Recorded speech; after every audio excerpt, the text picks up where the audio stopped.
I thought I'd start the episode praying. Please, Father, forgive us for what we're about to say. You know, hey, some people tuning in for the first time might be like, "What is going on tonight?" Because we are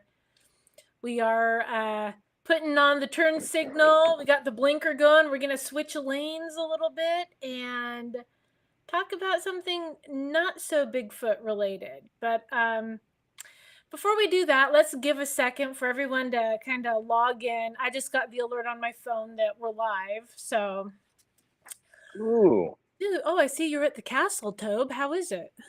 I did. Yes, I am. I have my dramatic Prince lighting here in honor of His Majesty Prince, just for no reason, just a Prince fan. And it's a beautiful day at the castle, another beautiful day. And they were a little surprised that I showed up again. I said, like every Thursday, like we talked about, here I am. So I don't think we're getting Okay. kicked out. And the Wi-Fi seems like it's strong. I'm Yes. pretty stoked because I live out in the woods and I just got Wi-Fi. Um, and so actually, I'm pretty stoked, Joan. This is just a sidebar that I just found out that T-Mobile Internet offers a non-specific residential plan. So guess who just bought $50 plan for mobile internet? I think I did.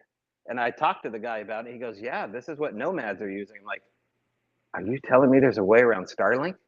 He goes, "Yeah. All you need to do is plug it into a Jackery or whatever." And I was like, "This is how people are." So I think I have mobile internet. Now we're going to test it this weekend. We're going to go out in the boonies. We're going to look for a signal. We're going to see what happens. But I think I might have found a workaround around Starlink, and we'll talk more about that later. Okay, we'll talk about that. I'm on Hmm. T-Mobile. Well, I mean, I don't have a lot of confidence because I know what I'm dealing with. It kind of looks like a Timu item, Yeah, but set I'm the willing bar to give it a low, shot. and then you'll Yeah. be surprised. So, you guys, I'm so excited to jump into tonight's live stream. As some of you know, how we've been advertising it and promoting it. So, what? I mean, we never have guests on. This is usually the Tobe and Jill show, just a weekly recap Sorry, of guys. sports. Yeah. I think there've been a couple times we'll bring people in, for like kind of like a little Muppet segment where they ba, ba, ba, ba, ba, and then we go into the next act. But not only do we have a real guest this week who's going to talk about their experience, we are stepping outside of the realm of Bigfoot and we are dipping our toe into the Dogman conversation because where there's one cryptid, there's sure to be another. And we thought, why not just dive into the deep end head first, eating a corn dog and holding a soda and just seeing where it takes us. Yeah. But before Someone's we do hungry. that, Yeah. yeah. So that imagery is so amazing. We do have a few little notes I want to go over really quick. This weekend, the Mount Hood Sasquatch Festival takes place at the Mount Hood Oregon Resort in Welch's, Oregon. And we will be presenting A Flash of Beauty, Bigfoot Revealed on Saturday at 10 a.m. So Brett and I will be there to introduce the film, do a Q&A, or just answer any questions. We'll be there for a little bit. Tobe, you're speaking on Sunday. That's when you're doing your presentation. Is that correct? Yeah, on the Lord's Day. Of course. I called that in and arranged it, by the way. That's right. Uh, Sunday service with T-Dog. so Hmm. if you're not coming for the movie, if you're not coming for the T-Dog sermon, come out Saturday and celebrate commitment, unity, devotion, as it will be the 22nd wedding anniversary of Brett and Jill, April 12th. Cheers. And yes, as a child bride, I can tell you it hasn't been easy. Just kidding. No. So It's too late, Jill. It's gonna hit the airwaves.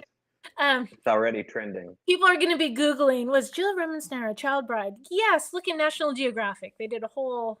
No, I'm just kidding. Um, so, yeah, what else do we have really quick? I did want to mention start planning your summer now with Sasquatch Summerfest. That's July 11th and 12th. It's going to be an amazing lineup and down in Oak Ridge. So that's like Squatchy HQ. Would you care to comment, Tobe, or are you frozen? Did I lose you? Bueller? Bueller? Looks like Tobe's Um, frozen. I'll let him so far, work that out.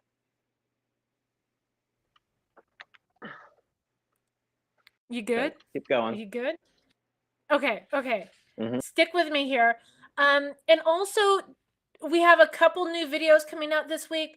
Right now, members only get the latest episode of Olympic Strange Days, which totally ties into our guest tonight and what we're going to be talking about. That will go public tomorrow morning at 7 a.m. Pacific. And also special interview dropping tomorrow afternoon at 2 p.m. Pacific. And this is an interview that we actually did back in 2022 in the fall for a Flash of Beauty sequel, Paranormal Bigfoot. The audio got trashed. It was unusable, but with the new technology that's out, Brett jumped in and salvaged it, and it's important information. So tomorrow afternoon, keep your eyes open for an interview with Christopher Noel. Always a fun one. So let's get into it. I'm going to bring in our guest, Matt Emch, who has probably the most amazing Dogman encounter ever. And we're just going to look, I told everyone to go watch his interview. So there will be a quiz. So let's get into it. Hello. Matt, I can't wait to have this conversation. How are you? I'm doing well. I wanted to tell Tobe when he mentioned Prince and me being a child of the 80s, I immediately turned the lighting Oh, scheme from nice. red to purple Yeah. because Prince was one of the gods that, for me growing up in Oh, my yeah. household. So it had to be changed. Even the microphone light was changed to purple too. So Very Prince, good. Oh my I God. bow to you. Yes. Thank you for having me. I've been really looking forward to this for a long time. Well, yeah, and so Matt, this, I was looking back through the original email that you sent us. So this is how this all kind of transpired. It was actually last January 2024.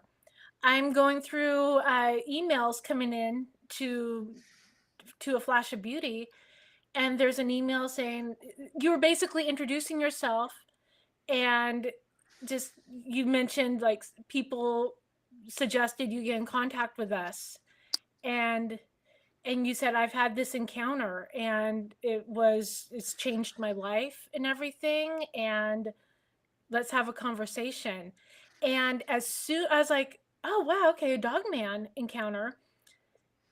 As soon as I started listening to it, I I was just like, I just listened to this past week.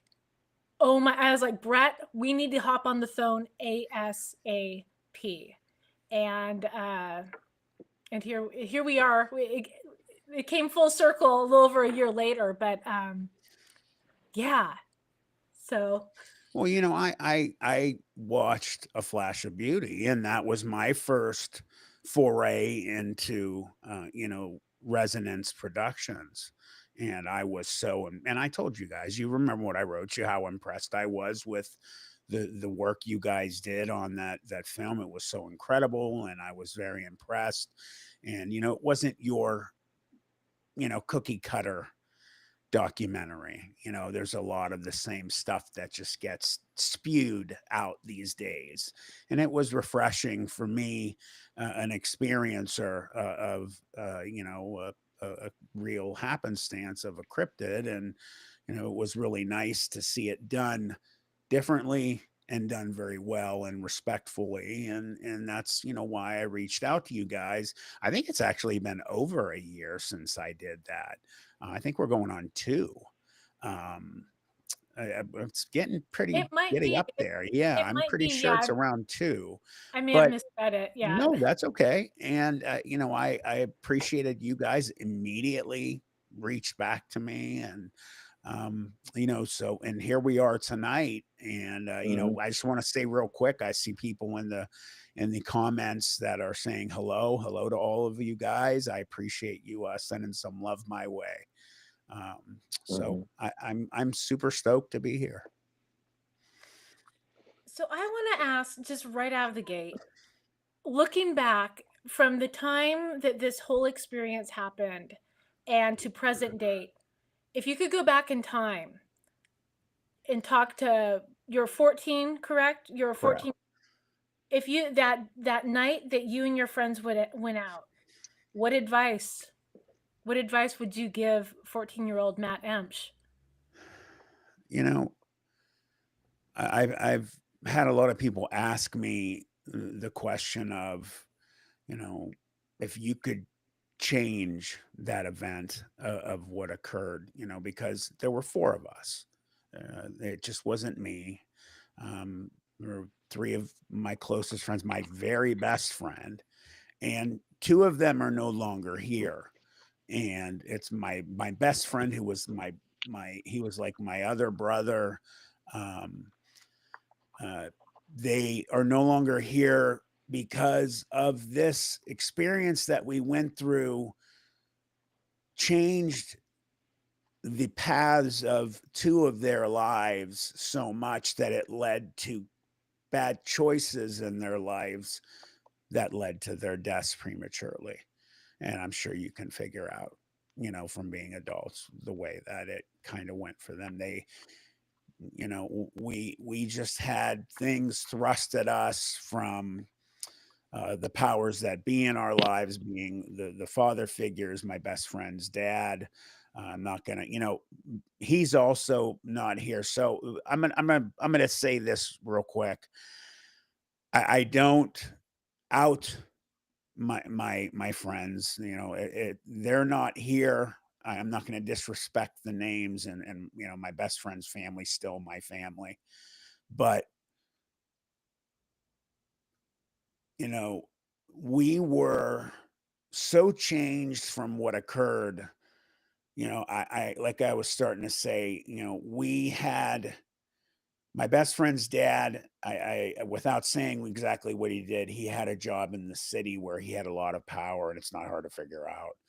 And he put the kibosh on us on top of our parents, mostly our dads, about not to talk about what occurred. And we were really put through some negative ringers. And it was like years worth of pressure and don't talk about these things that occurred, and because there was a much bigger picture that was going on. There were possible deaths that were connected with homeless people that happened down there, and we'll get into all of this, but still connected to the question that you're saying. you know, Looking at it with my 2 friends that are no longer here, they started because they couldn't handle the pressure. I played football throughout college in my life, so I had a discipline that helped me not stray in certain things in my life, where my friends started drinking and smoking pot at young ages. And then the older they got, they were also handling the stressors and getting into more serious types of drugs. And that led to them not living from the choices they were making. And I wish that I could change that, because if I could, of course, I'd want my friends here, and I would change that and not go that night. Obviously, that can't be changed. There are things that have come from that night where I have learned, obviously, so much about reality being completely different from what we are taught as children and adults, and that 95% of all of us on this planet will never really know what's going on out there. And even though what the four of us saw that night, we still know only just a little bit more of what's really the big picture. But we were let in on a universe shaking secret. And I just, have my mind has been just so open to the possibilities of what's going on there. And I've also been privy to other information, that I've met other people, um, you know, stuff that I've never talked about on my YouTube channel, Planet 412, and I never will, because I've been, brought into some other kinds of things that, if I talked about it, I would never be able to keep learning some of the secrets I've been able to. So, long story short, I've just it's such a double-edged sword, man. Oh my God, the things that I've learned, and the people that I've met. And I've met you guys, and the joyous things that have come from it, and the Mhm. research that I've done, and the people that I've helped, and the people we were talking before we came on live. I told you guys real quick that I've had people reach out to me in the thousands now, even before I had my channel. Just when I was doing interviews, that told me they were going to go to their graves with their never telling a soul that they had these experiences. And because they saw my interviews, that they were going to tell people. And that meant Mhm. the world to me. And these people broke down on phone calls, and being 2020s, people can find your phone numbers. So I would get calls from people. I'd be like, they're like, are you that Matt Emch that had the dog man experience? Can I talk to you? I'm like, I guess so. But it turned out good, and that's very special to me, and I've been able to help a lot of people. And I'll be able to be, happy about those things on my deathbed someday. Mhm. But I'm also, every single day of my life, I mourn my friends are gone.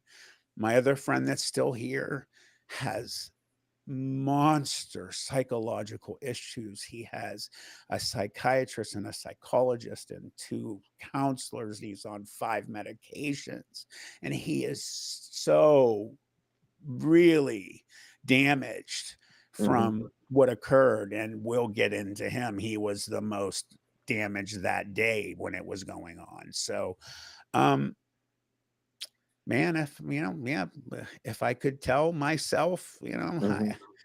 obviously, to save their lives, I would say don't go, but that's not possible. So it's a Mhm. very sad double-edged sword. But man, my Mhm. God, the things that I have learned, and Mhm. there's some pretty awesome things that I've learned. Hey, Matt, to your point there, first of all, thanks for doing this. It's Absolutely. outside of our typical wheelhouse, as Jill said. However, I'm honored. um, having looked at the cryptid issue for a while, you hear about um, what I would call werewolves. Probably about 10% of the time with the cryptid reports we take, I would say maybe a little less than that, but typically they seem to be ramping up over the weeks and years, especially the last 4 or 5 years. And I think it has something to do with a guy like you coming forward and talking about this openly, as well as these other shows that are on all these other channels of Mhm. really believable, compelling witnesses that are telling the same narrative story that they would about the big guy. And there's a lot of cross comparison between the two phenomena. Now, do the pair have a social function together? I don't know. Some people think that they do, that they have some kind of relationship Mhm. where there's, you know, a trade or something like that going on, or some kind of bizarre brotherhood. Have you ever heard of anything like that, where Bigfoot and Dogman are in the same proximity together? Same proximity and multiple kind of choice answers of things occurring. Um, Positive, things between them, being as where I've heard pretty believable experiences. I'll just like if you've ever heard of Martin, have you heard of Martin Groves of his Mhm. experience? So one of the most well-known and truly 100% believable coming from an ex-police officer. I mean, those immediately believable when you have somebody of that caliber. I know Martin really well. We've we sat down uh, at a cryptid conference uh, about almost 2 years ago. We went down to Josh Turner, had a Dogman and Cryptid conference, and we met finally face to face. And him and I sat down and we compared notes and spoke for like hours one night. And we talked about that subject, and he in that experience believed one of two things. And obviously, at the height of that when they were running out of there to save their own lives, they had these dog men that had gone in the camp and were trying to kill them both. When they got in the truck and those lights hit the corn row across the way, they saw two Sasquatch that he said looked like they were either staring at them with a look of death, or were looking at the dog men with the look of death. Things happened throughout the day that could have been going on one of two ways. They were trying to tell them they need to get out of there because these dogmen were hunting them, or they were utilizing the dogmen as hunting dogs, and they weren't happy that they were getting out of there, and they got out and Mhm. were very unhappy about that. Um, I've heard instances of dogmen being reared by Sasquatch in rare occasions because of them coming to blows, and then there being young ones that will die, obviously. And you can't obviously prove these stories. I've heard a believable one that happened, and that they say occasionally they'll come upon the young and they will raise them just like humans raise wolves or hunting dogs. They'll do the same there. But more often than not, the ones that I hear is that they each kind of carve out their own area that they like to live in, and they each kind of stick to that space. And sometimes they will come to blows, and it can go either way. I've heard two different, uh, and I don't know if they're stories or experiences, but I heard one where a dog man had killed a younger Sasquatch, and then the elder took care of the dog man, and it was a reverse story. And a elder dog man went into a family area and killed an entire uh, family of Sasquatch because they killed a couple young dog men. So these are the types of things I've heard. And Mhm. like I just said, more often than not, it seems more negative and more that they kind of carve out their own spaces and they just kind of, try and stay to Mhm. themselves. But I do see, it does kind of make sense that, if they could come up on some youngs, I would utilize them as hunting dogs as well. Yeah. And I mean, Jill, should we give a little bit of a preamble here? We haven't really said what happened to Matt, but um, just due to limited amount of time, in short, Matt had a close encounter with three other witnesses at kind of like a steel mill where they were doing refinery work, an abandoned area in, gosh, mobster territory. There was a whole host of reasons why you shouldn't have been out at night in a steel mill. Werewolves were not one of them, but you wandered into said giant 10 to 12-foot tall, blacker than black, move like liquid, froth coming out of its mouth to the point where you said it sounded like it was raining, Yeah. urine that knocked over 2x4s, flying dogs. And this is all believable. Like, as you're telling the story, You can see you sweating. You can look at the host come along for the ride, especially with what lurks beneath. It's the episode I watched, and so I just implore Yeah. everybody, no matter what your perspective is, and you're a religious guy, like you grew up Catholic, you have a Catholic side of you. So, um, as a spiritual guy that grew up that way, did you evolve? I hate to use that word, but did your position on what you saw evolve over time, or have you vacillated between theories about what the heck is going on? 100%. And and if you would like, I could delve right into for your guests here and give kind of a quicker abbreviated version of what happened so that they get the full story, but obviously not, a 2-3 hour version.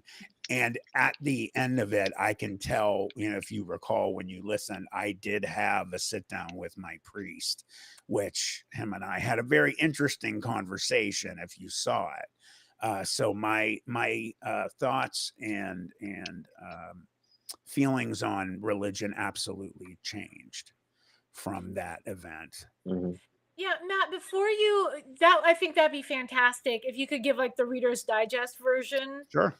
story. But before you do that, can you talk a little bit about where this took place? Of course. And Yeah. growing up, did you ever hear any stories like this? Were there any like No. urban legends or anything? Never. No, I had never heard anything. The only things that I had ever heard of.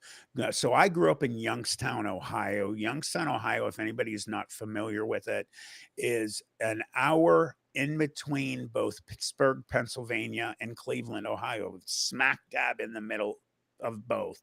You're either a Steeler fan or a Cleveland Browns fan, and I'm a Steeler fan.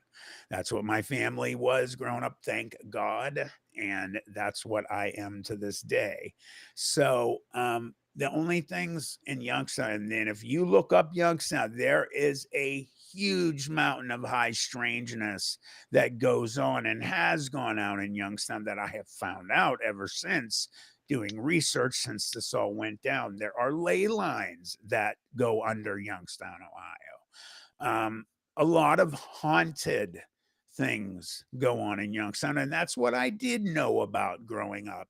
I had a weird event occur in the house I grew up. I grew up at 412 Laura Avenue. So a little hint there for my Planet 412. But that's not the only reason I named it Planet 412. The numbers 412, if you go up online on Google and you look up the meaning of that 412, you'll get a lot of angelic and other meanings to that. And I had told you guys, I've had 33 surgeries lifetime. A lot of it connected to college football. I played D1 football at Youngstown State for Jim Tressel.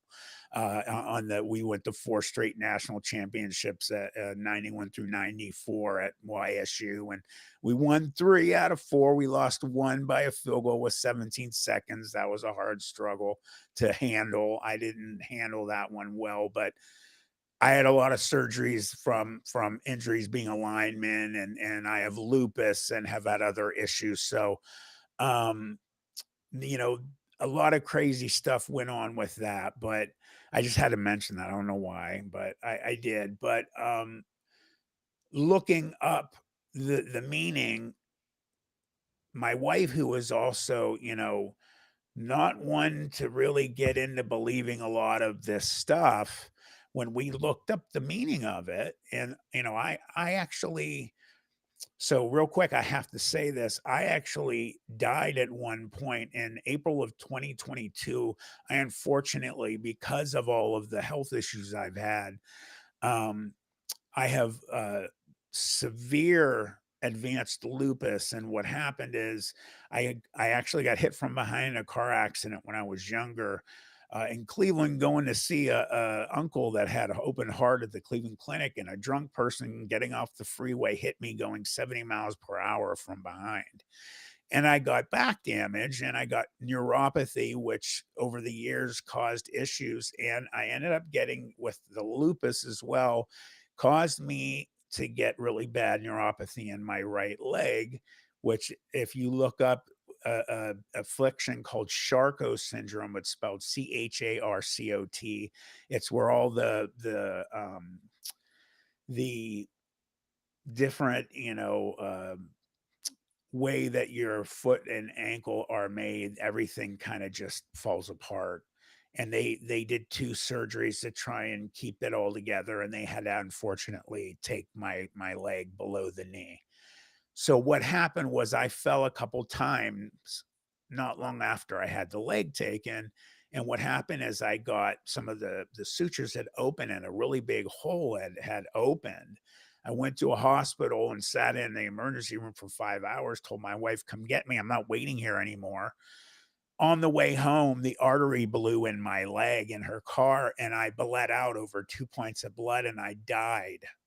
And in her car, and my wife and daughter saw this happen, and on my way to the hospital, I was dead. I literally died for over 90 seconds, and I had a real near-death experience. I saw my mother and father, who had both passed away, and I can talk about this some other time, but it was also for a much different reason, another so powerful event that changed my life in another way.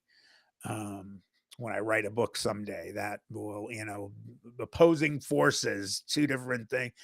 But, a lot of crazy things have happened. And when we looked up the meaning of 412 and these angelic meanings and other religious meanings and other just types of things, it was like reading like my life kind of meanings and stories, and my wife was just like, "Oh my god, man, it's like you."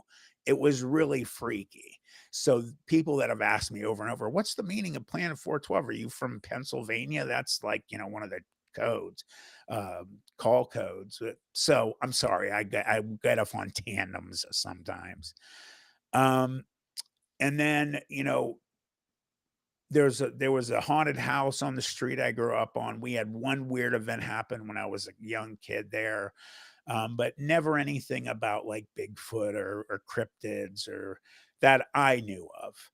Um, we Out of the four of us, there was obviously bigger group of my friends, but just this one night, it was in June of 1987. We had gotten out of school. We were going to be freshmen in high school. I went to Ursuline High School, a Catholic school.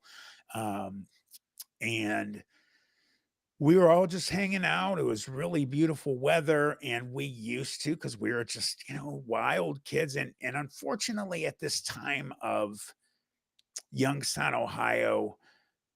During this period, it was when there was a lot of gang violence, Bloods and Crips going across the United States. Youngstown got a moniker that no city would want for a while.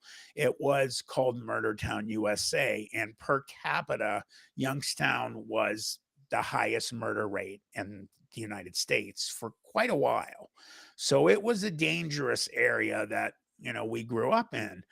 And, we still would just go everywhere. I mean, we were young boys, and we liked to go down not sometimes, not all the time, down in the old steel mills, Youngstown, Ohio, close to Pittsburgh and Cleveland.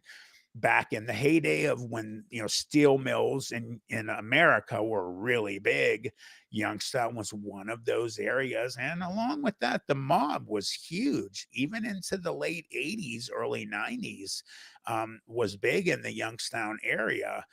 A lot of weird things like that were going on, but we would go down there because one of my four friends that were there this night that this occurred, he lived across the street from the opening we took to get into these old steel mills, which were actually all just rusted, hulking buildings and things like that. And there was another newer steel mill that's still there to this day. That was off a ways, and we didn't go near that.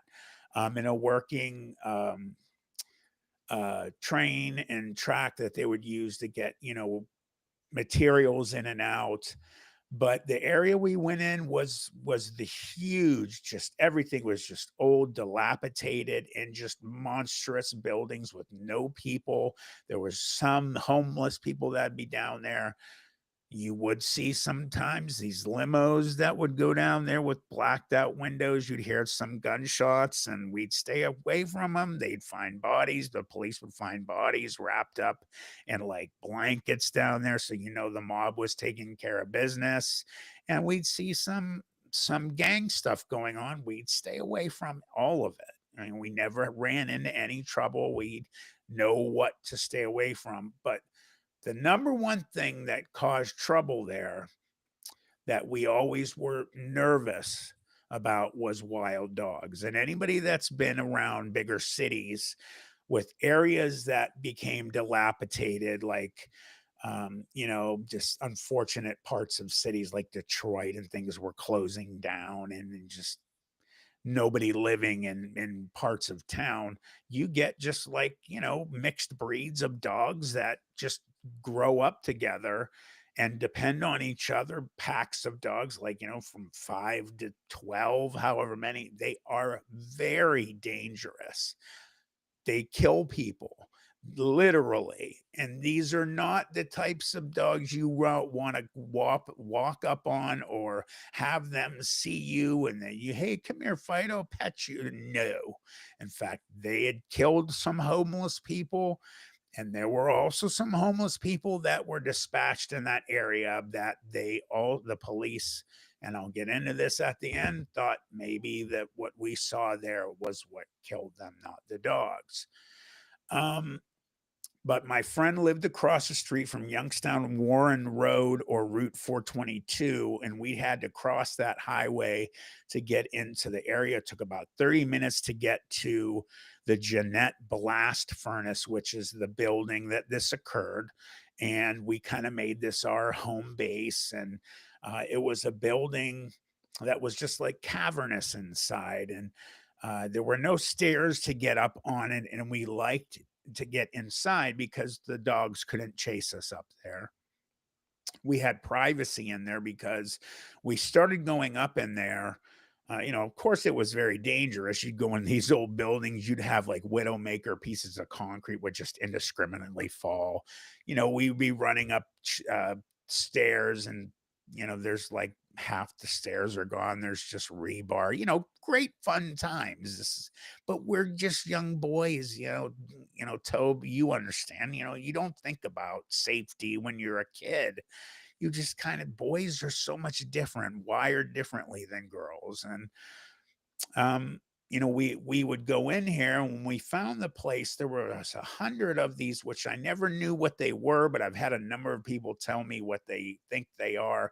They're like, so think about the old gladiator shields that were kind of bent back towards them. That's where we found hundreds of these things saved in there. I've had people tell me they think they were like milling shields to protect the people, putting the liquid metal around so they don't get splashed with it. So on the first floor, four sides of the building, it was open, the walls. So we made walls with these things, just only 2 rows high. They were heavy, and we could only get it so high. We were 14 years old. And we closed these off, and we'd be there at night because, there was just metal and concrete. We'd have big fires. We'd find, pallets and have big fires because in the center of the room, there was an opening that would go all the way up to, there were 4 floors. And you could have the fire, and the fire would go all the way up, and you wouldn't have to worry about anything burning. So this night that we were there, beautiful night. We had a huge fire going. And, you always hear, well, not always, but sometimes you hear about people that have experiences and they talk about, frequencies and vibrational frequencies, and that there is a sometimes they believe that people will sometimes match a vibrational frequency with these beings, and that's where some of these experiences come from. So sometimes it's you'll fall into just a state of thought, and no, we weren't drinking, we didn't do drugs or anything. We were 14-year-old kids. and we had this fire going, and it was just one of those moments when you're staring at a fire and you just kind of zone out. And I remember this, and we were just staring at the fire, and we hear a pack of dogs outside the building. So they couldn't get up if they saw us, but if they ever saw us, they would make a point to stop and try and get at us. But if you'd walk out of the building past these walls, there was an outcropping of concrete. We could stand there and they just couldn't get at us. So we just said, let's go out and see what's going on, because they sounded like they were on a mission. They did not look at us. They ran right by us. And just as they ran by the building, they made a quick left, and right in front of the building, and there, and you can go online to Google and you can look up Youngstown, Ohio steel mills, or the Jeanette. It's spelled Jeanette blast furnace, and there'll be an actual picture of this building. And if you go to Planet 412, to my first video, I have pictures of the buildings as well. You'd see right next to the blast furnace, there's a working train track, and just beyond that, they'd have these huge piles of coke, which it was a ingredient they used in steel making process. There's just like coal or something. And they had huge piles of this stuff, and they ran up and down up the one side and down the other side. And as soon as we lost sight of them, we heard that they were literally fighting with some. We thought they were fighting with each other, and it really didn't make any sense for us. It was like, why are they fighting with each other? But it was really loud, and they were going at it. You heard some of them, yelping, and when dogs are fighting, you can hear it. Within a few seconds, we started to realize that there was something else on the other side of this big pile of this coke material, and you could hear a really deep, loud something, but it wasn't a dog. And we all kind of looked at each other like, there's something else over there. Immediately, it just went into high strangeness mode.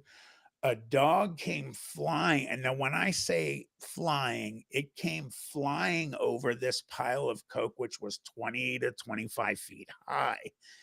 And it was butt facing us, feet in the air, with its tail in the air. Like, that's how it was facing us. So like somebody threw the dog, and it was thrown in the air, and it came and hit the ground, rolled, and took off, limped away.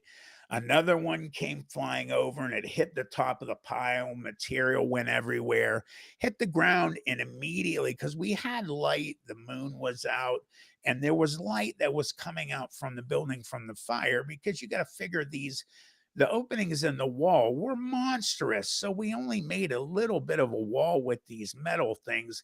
So most of the light from the fire was coming out. This dog hit the ground, blood hit the ground, and there was a huge gash down its side. And I'm a huge dog person. We've always had dogs. And it looked like somebody had flayed this dog's side open all the way down its rib cage.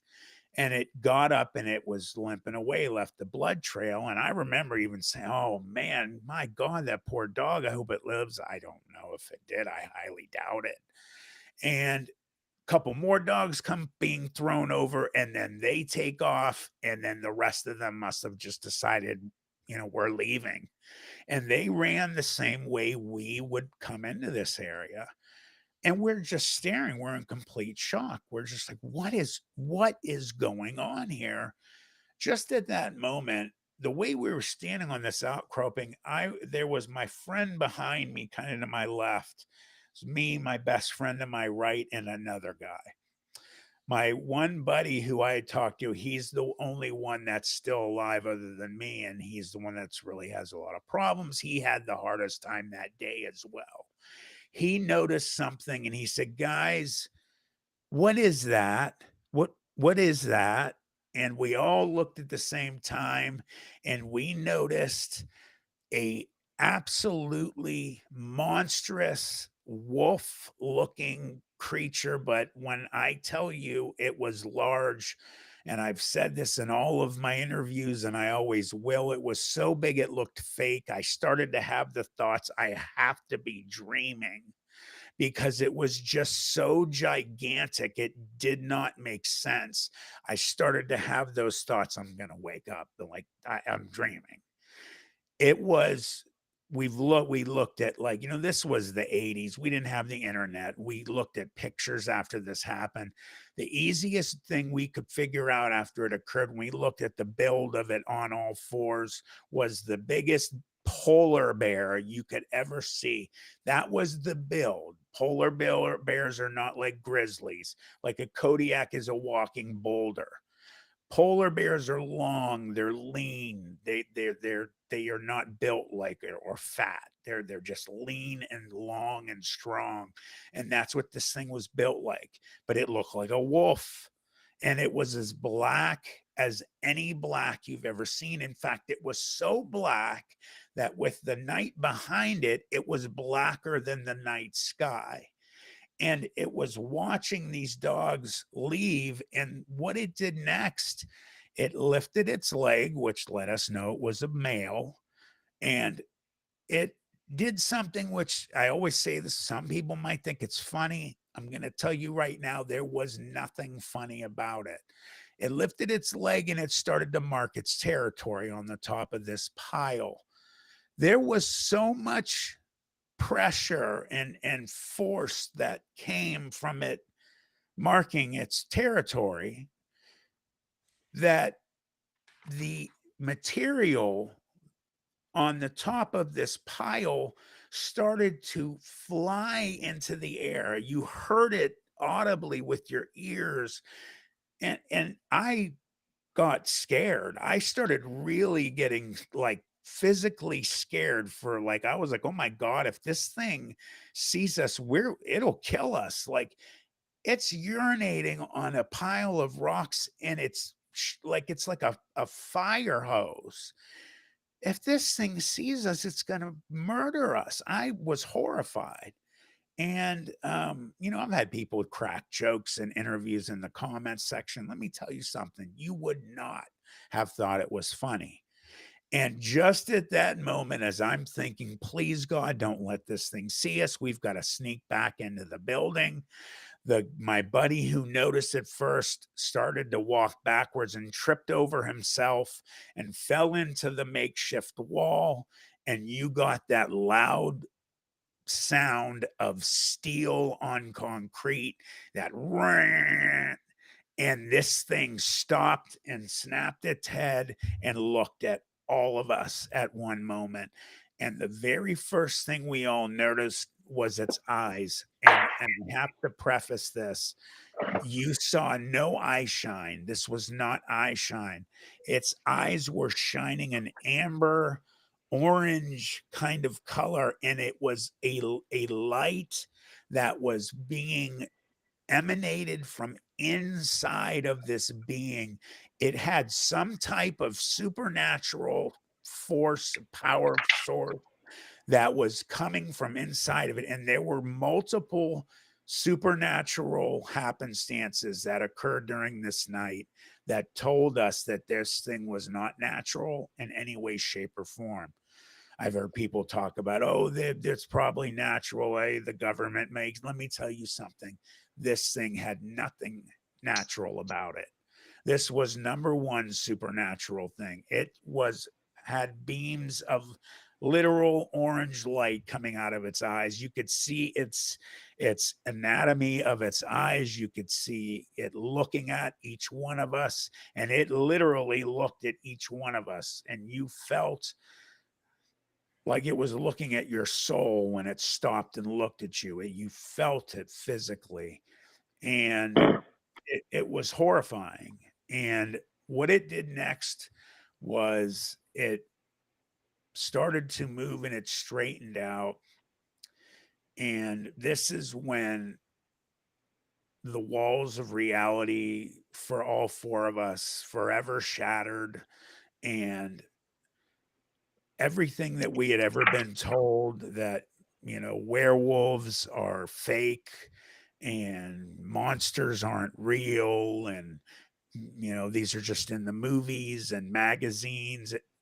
It all was a lie, because this thing went from standing on four legs, pushed off its front leg, and let me tell you something, it didn't have paws, it had hands. They looked like giant raccoon hands. This thing stood up on two legs. It had an anatomy of just muscle everywhere, and it had these weird raccoon shaped hands. And the reason we say raccoon hands, because we looked up different animals and that's what they looked like. My two buddies saw, the one who noticed it first and the other one at the other end said they saw huge black talons. Me and my best friend never saw that. Um, it had huge muscles everywhere, and it stood up on two legs, and it immediately just threw itself in almost like a superhero pose, and it roared at us. And I've never heard anything like this to date. It's like you rolled up a bear, a lion, a tiger, and something out of a movie, a dragon, and all four of us at immediately felt physical, uh, something occur. And of course, since then, I've learned about infrasound. There's natural animals on the earth today, whales, tigers, lions, alligators. They all use infrasound for different reasons, but usually animals that use infrasound are predators. They roar at, I think it's 9 to 10 decibels. It's not audible to us, but it affects our insides. It like jiggles our organs and our blood. It makes it easier to dispatch, um, Mhm. for predators. And I almost went down on my knees. I was bent over, but I used my hands. I propped myself up. I didn't want to leave my eyes off of this thing. My best friend was bent over, and then the two on the end both went down. My one buddy to my left was gagging and hacking, and the other was saying he was going to pass out.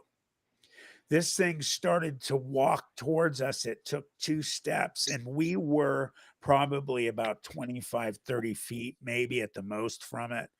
And within two steps, it had covered half the distance. This thing was so tall, it was ridiculous. And that was enough to and yes, MG mindset, I am set for the Hood Squatch Fest. No, not this week, and I apologize for promising. I'm sorry. There's one in May coming Mhm. up. Mhm. Um, and we saw this thing coming, and the fear of it coming towards us, I was Mhm. able to help my buddy in front of me get up, Mhm. and vice versa. And we were falling over each other. We got inside the building, and I don't know why we went to the third floor. I just followed the guy in front of me. That's where he went, and that's where Mhm. we ended up. What occurred? And hello, BJ LaPierre. That's one of my very good friends. Thanks for Mhm. coming. Planet 412 family in the house. I love it. Um, what occurred next on the third floor was we were falling apart.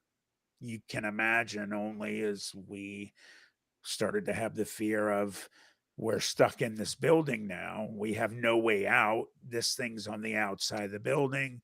And what started to happen was everyone was falling apart in their own way.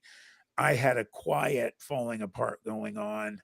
um, I was kind of frozen, and my buddy that noticed it first immediately started to scream, "What are we going to do? What are we going to do? We got to get out of here. We got to go home." And what I did immediately was grab him and yell at him, "Shut up, shut up. This thing's going to hear you. It's going to come in." My number one worry was, I don't want this thing to come in here. So Mhm. and he didn't listen. He was falling apart. So all of us got the fear of God of, it's going to come in here. So I was at an angle that I grabbed him for the second time, and I was a big kid, and I grabbed him. When I grabbed him, I had lifted him up off the floor, and I had my hand over his mouth, and I cupped it tight, and he's still screaming with my hand there, but he started to lose air, and he's, and I'm, saying as quietly as I can, "You gotta shut up. It's gonna come in here. You have to stop screaming." Well, he starts to lose air. The other guys are telling him, "Be quiet, be quiet." And I finally say, "I'll let you go if you stop screaming. Will you stop screaming?" And they're trying to convince them. Finally, his eyes are getting big because he doesn't have air, and he says, "Yes." I put him down. He takes a deep breath of air, and immediately we all feel it. We hear a boom. The whole building vibrates, and we heard nails on concrete. We knew exactly what it meant and what it was. And it was, this thing was coming in. It had jumped up onto that concrete outcropping, and it Mhm. was making its way. And it came past that makeshift wall that we came in. The fire from in the middle of the room had hit it and threw its shadow on the wall, and all you saw was this giant shadow. What happened next was we froze. We just were up on the third floor, and like I told you, there was a square cutout in the middle of each floor going up, and there was like a half concrete wall, so you could walk to the center of the room and you could look down. We were looking at it. We should have fallen out of sight, but we were froze. And this thing walked in and the light hit it, and we got a really good view of it.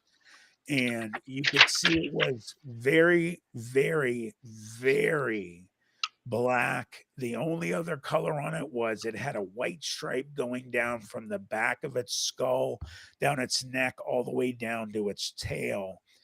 The thing that was really strange wasn't all the muscle and everything, but it was, the hair was very short. It was like an inch to an inch and a half, and it was almost groomed, almost like if you see like a panther or a cougar, the way that their hair is very short. That was the type of hair that it had. And its tail was very much like a panther or a cougar, very thick and long, but not bushy. And I've heard experiences of dogmen with manes that are bushy and the tails are bushy. This thing looked like it either took care of itself, or that's just the way that it was born, or that I don't know, but it just was groomed. It looked groomed, and it's walking on all fours again, and its muscles and its scapula's popping up, and I started to notice a noise. It sounded like it was raining, but it wasn't raining outside, and its ears were also popped up, and they were turning and they were cupping, so it was listening. It was turning ears individually, and it was listening, but when it turned in the area we could see its face, teeth were shining. But what freaked us out was there was saliva that was just pouring from its mouth, and it was dripping in like huge, just gunk pieces, and it was hitting the concrete, and you actually heard like an echo almost from it. It was like if it was raining outside really hard, and it was like, you were getting a lot in the building, you could hear this saliva drool pouring from its mouth. And what scared me horribly was that it's drooling for one or two of two reasons. Either it's going to kill us, and that's why it's drooling, or it's going to feed. And I was even more horrified than ever. And I start to hear my buddy behind me starting to make noises again, like, and I'm like, oh God, please don't start freaking out. And its eyes are glowing again. You have the fire shining on it, but its eyes are still glowing. It had turned and it faced the wall that was all dark from its shadow from the fire hitting it.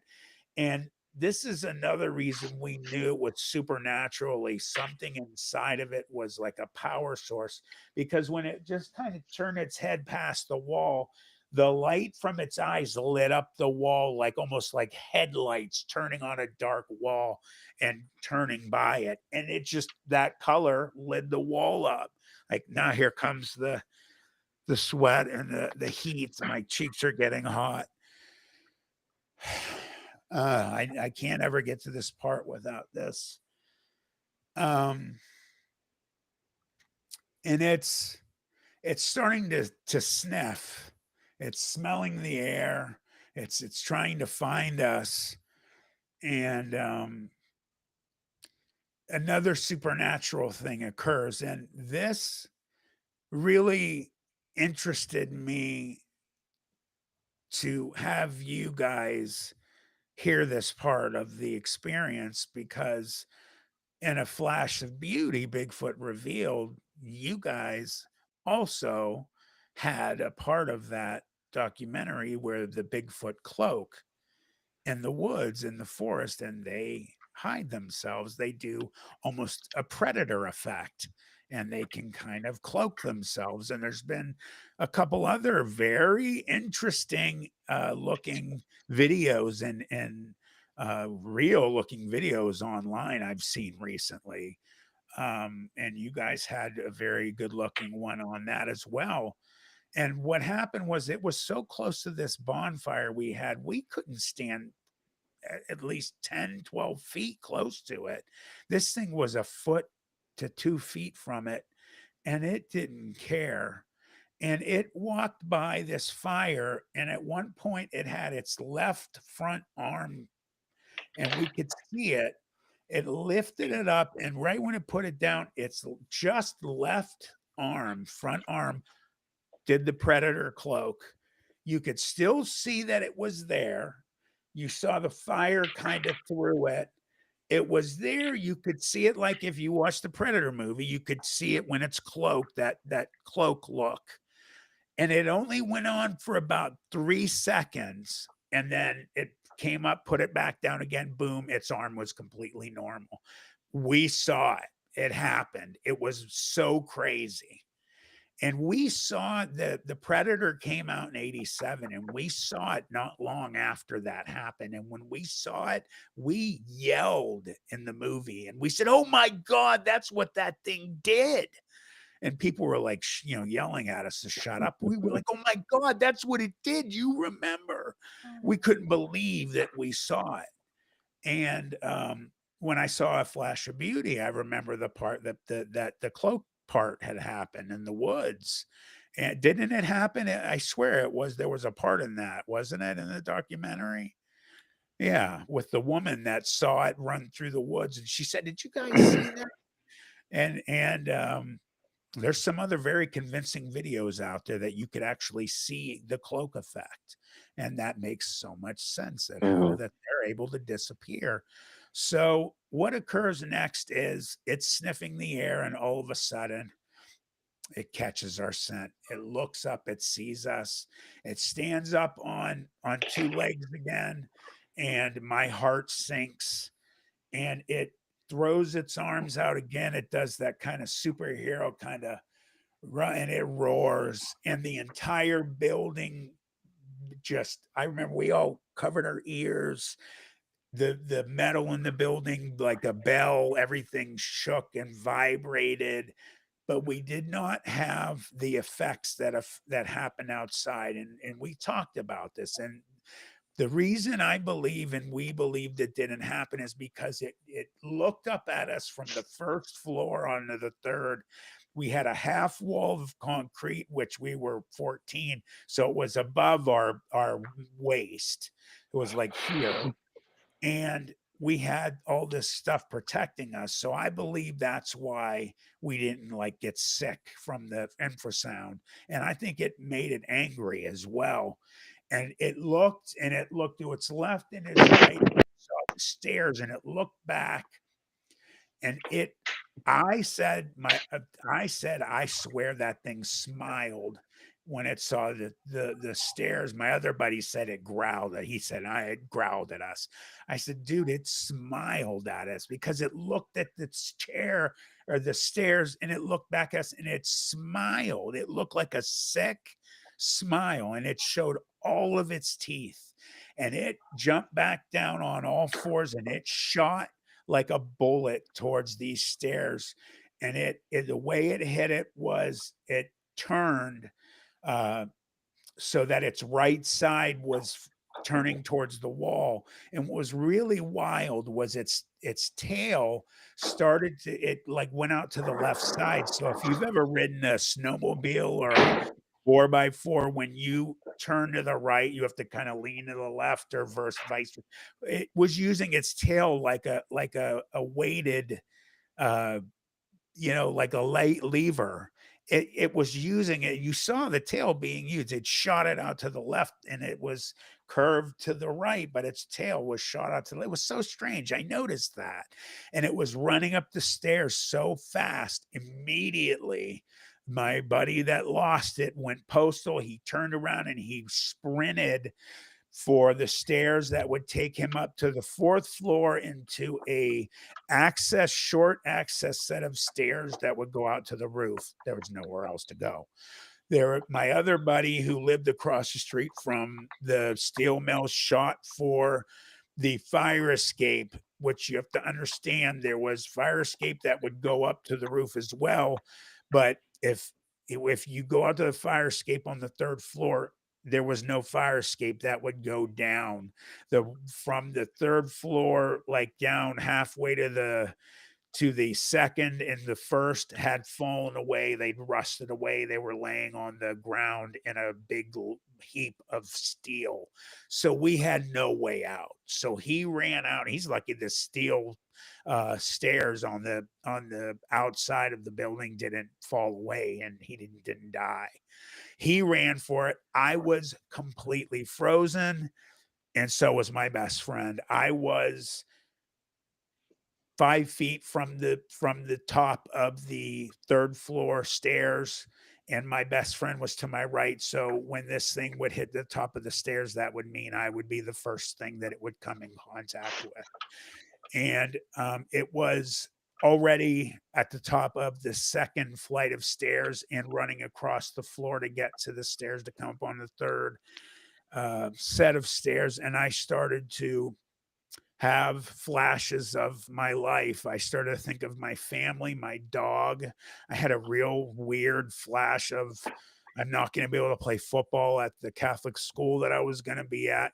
Like I said, football was a huge part of my life. My dad had played football there, and I knew that I got this this all happened like ultra fast.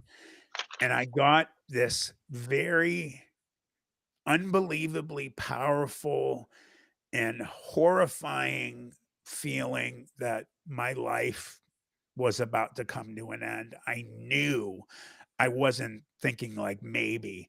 I knew 100% that I was about to die. I was going to be the first to die, and then my friends were all going to die after. And it ran up the stairs and it got 5 to 6 feet from where I was, and I got an unbelievable view of this animal. It was the most giant creature I have ever seen. Like I said, I've said it 100 million times and I'll say it again. It looked fake. It was so big. It was like I was dreaming. It was so huge. There was no way to extrapolate how big it was. It was like I was living a movie, and it was tensing up. You saw all the muscles tensing up, and it was ready to pounce on me. And right when it was at that last second where it was just about to pounce, it was curling its teeth, its lips back to bite. You could tell it was going to bite as well. I will always 150% believe that there was divine intervention. There's no other way to look at this except for divine intervention. Every time a train had come by this building, and we'd been in there 50 plus times, no train had ever blew its whistle. All of a sudden, a train came by this building and it laid on its horn. Now, did the person in this train see that thing on the stairs? Because you could look right in and see what was going on, or did he see the fire and just do it to let the security for whatever reason, God had that man hit that train whistle, and this thing stopped 5 feet from me, and it turned so it looked through the center of the building out, and I remember looking at how thick its neck was and the line in the middle of its neck and the white stripe, and it turned back and it looked at me with these glowing eyes, and it had its lips curled back, and it did this like like it's ready to do it, and it's thinking about it, almost like it was thinking, I could jump right now and kill you and still turn around and leave. But it knew, you could tell the clock was working, like it was thinking more humans are coming. And then it turned and looked, and it did it 3 times. And the last time it did one more really big, and all the muscles like was just like, "Ugh," and it turned and it just gave me this look like, you're so lucky. And it hit the stairs, and it hit them so unbelievably fast, faster than when it was running up, and it made its way down to the top of the final set of stairs, because you have to understand the way that the stairs were made to get up to each additional floor. It wasn't like you just ran one big flight of stairs. It was a flight of stairs, you had to cross the room, another flight of stairs, cross that room, another flight. It hit the top of that first floor, second down to the first floor, and this is when the last supernatural thing occurred. As it's running down, all of a sudden the form of all this muscle and long limbs and everything start to disappear. And what occurred in front of us, me and just my best friend, was it turned into this black amorphous shadow mass. There was a tiny bit of still like the muzzle and the ears. There were no feet touching the stairs. It was just this big black amorphous shadow going down the stairs really fast. And like, say if you took your flashlight and put it on the wall and went like that, gone out. I don't know if Mm. it opened a portal and it just, and we didn't see it. It just was gone. It was just like blink, gone. And we were like, immediately, I started screaming, help! Like we're screaming as hard as we could to the train. Somebody help us! Somebody help us! My best friends, it clicked to him.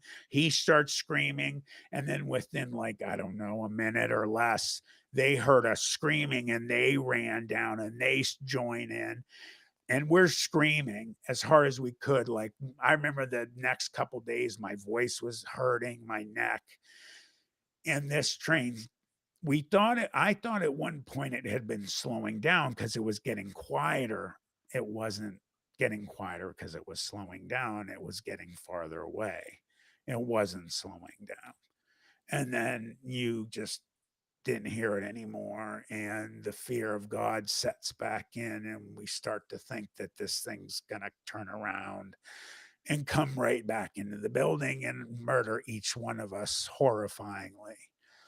And right then, as I'm thinking that, the tears start to well up in my eyes, and my buddy goes postal, worse than he did all night. He completely has the worst nervous breakdown I've ever seen of any human being in my life.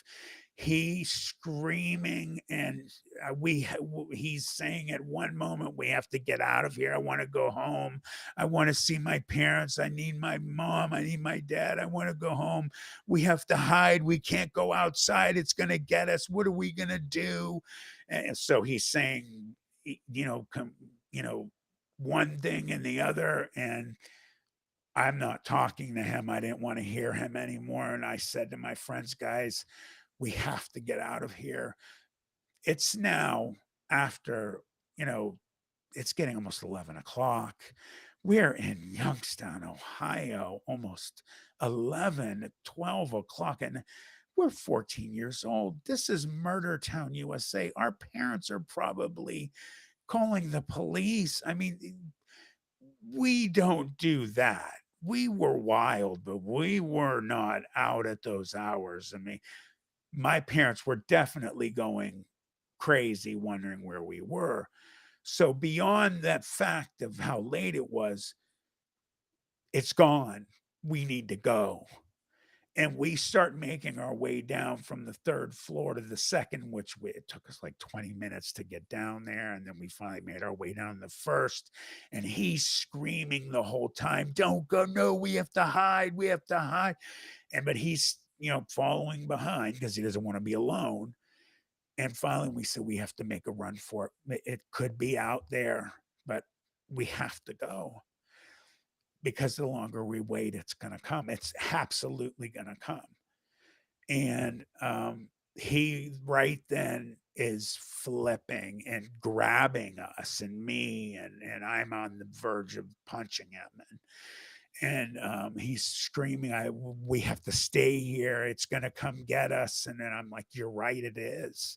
And I apologize to the people listening, but I grabbed him and I said, "You're gonna fucking listen to me right now. You are either gonna come with us or you're gonna stay here by yourself and you're gonna die. And you're right. It is gonna come back here and it's gonna get you. We're gonna leave. You can come with us and you can take your chances out there with us, or you can stay here by yourself." And he's crying, "No, Matt, please don't leave me here, please." Finally, what we did is we turned, me and my best friend, and we made him grab our shirts, and he was choking us like he's pulling our shirts choke. We pulled him from the building, and as we jump off these concrete outcropping, like there was a big space underneath, like it could have been hiding in there. I thought as we dropped, I'm like, "Oh God, please don't be under there." And it wasn't. And we start running, and we're already beyond exhausted from being scared. When you're scared, your legs are so heavy, and every noise we hear, we think it's signaling that someone kicks a rock. We think it's it. The wind picks up. We finally get, it took, 22 minutes, 23 minutes, it's normally half an hour.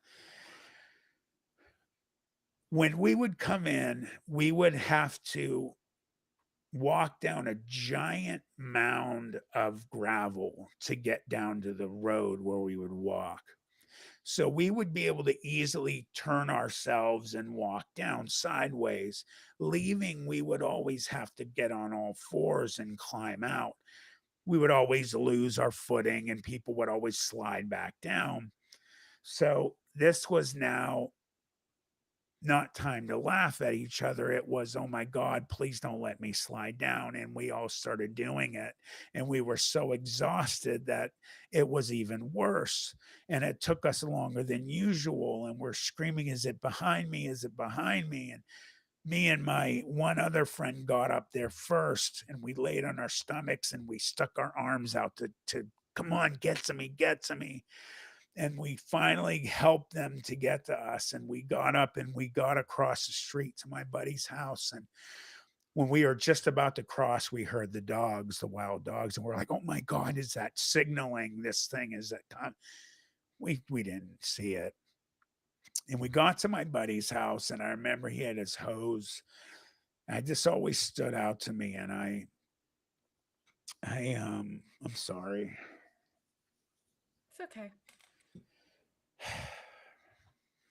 I get really nervous sometimes. Um, and I remember I grabbed the hose, and I just drank this hose, and I like drank until I got sick. And we all were like, pouring it on, and I sat on the porch, and um we all just sat and we didn't talk. And you could see the top of the Jeanette blast furnace from his front of his house, and his parents weren't home. I don't know if they went to see a movie or were out to dinner. I don't know. They weren't there. I remember where I was just staring at the top of the only part you could see, and it just I couldn't believe what had happened, and then again it sunk in that it's now after midnight. We need to go. So we walked, which took a while from where he lived to get to Fifth Avenue, where his dad, his family lived, my best friend.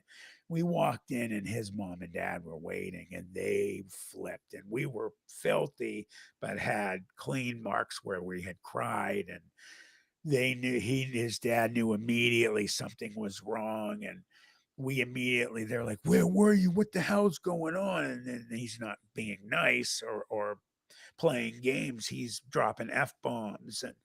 Um, and we start screaming. It was a werewolf. It tried to kill us. And mother, my buddy's mom, she starts screaming, "What the hell are you? What are you talking about?" And his dad stopped, and I'm sorry, I'm fixing my hat here. And he stopped, and he like looked at us, and he got this look on his face like it was weird. I remember seeing it.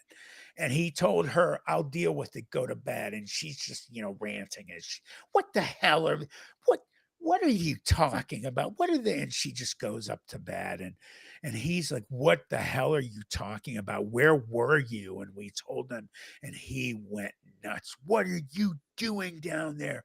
Don't you know that we find bodies down there, and they found homeless people, and they think those dogs, there's something," he said, he like something else had killed those guys. They don't know. We get calls about weird things down there, and said some other stuff. And then he calls my dad, and that then I kind of got another little set of fear there because Ken was coming, and that wasn't a good feeling. And um, we're just in complete shock. And then he's yelling at us, and my dad got there, and he didn't even knock. He just came right in. So he thought my son might be dead. He didn't know. And he came in, and he had like tears in his eyes, but he was furious. My dad was a big man too. And he came and said, "What the hell? Where were you?" And my buddy's dad he said, "Ken, come with me." And he looked at me like he saw I was scared, and he kind of stopped for a minute, and he looked at me, and they went in the other room, and then they're talking. And my dad, I remember, he must have got to the part, that part. And my dad go, "What the hell are you talking about? What?" And he said, "Listen to me." And he talked, and it was like hushed tones. He said, and I remember hearing him say, "You got to tell him they can't talk about it. They have to just not talk to their friends about it." And they came in, and we got like, "You're not going to talk about this. We'll discuss it later." And my dad said, "Now in the car." And in the car, I start flipping out. I'm crying. "You have to believe me. Where were you?" And I told me, and he's screaming about that. And he's like, "He told me you're not allowed to talk about this. So you're not, when you get home, your mother's going to be waiting. She's been crying, thinking you're dead. Don't say a word about whatever the hell you're talking about." He says, "I don't know what I was just told. Don't say a word." And of course, as soon as I walk in the house, the first thing I say is I tell my mom where we were and what we saw. And my dad just looked, "What the hell is wrong with you?" I was 14 years old. I was in shock. And my mom looked at my dad like, "What?" And they saw a bear, Betty. Go to bed. Well, I'm taking care of it. And we got this unbelievable, like I was saying before we started, this beyond pressure of adults constantly on us, like on us. "We will put you in juvie. You'll go to this," not, no offense to Rayan High School. It was the city school, but they're like, "You'll go to Rayan. You won't go to Ursuline. You won't play football. You'll be known as the crazies in Youngstown when you're adults. You'll be the bag people," like they put the fear of God in us. And a week later, my I had there's 5 kids in my family. My younger brother Greg's only a year younger. We're inseparable. My dad said, Matt, you can't tell Greg, he will never sleep again. And he was right. If I told my brother, he would have flipped out. And it was hard not telling him. He was my best friend. And my 3 older siblings, there's a 10-year-old. My oldest sister's 10 years older, my brother's 9, then my other sister's 6, and then there was a lull, and then it was me and Greg.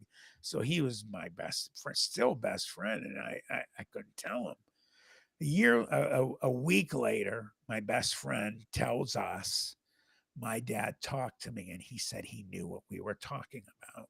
He said the police officers have gotten calls in that area from security, and I've also gotten letters from people that used to work security down in the train area, down by the steel mills, at the working steel mill, that there was something in the high bushes area and by the buildings that looked like orange lights and things that would parallel them on their security walks, and they'd hear growls.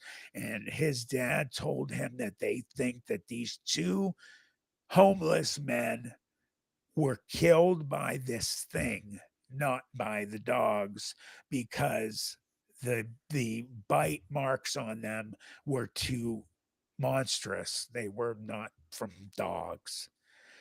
And then they put the fear, don't tell your friends at school because they'll all want to go down there and see the werewolf, and they'll people get killed from the buildings, which probably would have happened. I was so screwed up quietly. I didn't talk a lot. My buddy, who was still alive, didn't talk for 2 or 3 weeks. His parents thought we were doing drugs like acid, because he was so beyond messed up. He literally did not speak for weeks. They accused us of doing it, like I said, acid and drug, which we didn't. Um, I asked my dad to take me to see my priest at St. Maron's uh, church. I'm half Lebanese. That's a Lebanese church. And I went to see Father Ashkar was his name. He's no longer with us, but um, I told him what happened, and I thought he was going to tell me that I was lying or wanted attention. I didn't know what he was going to say.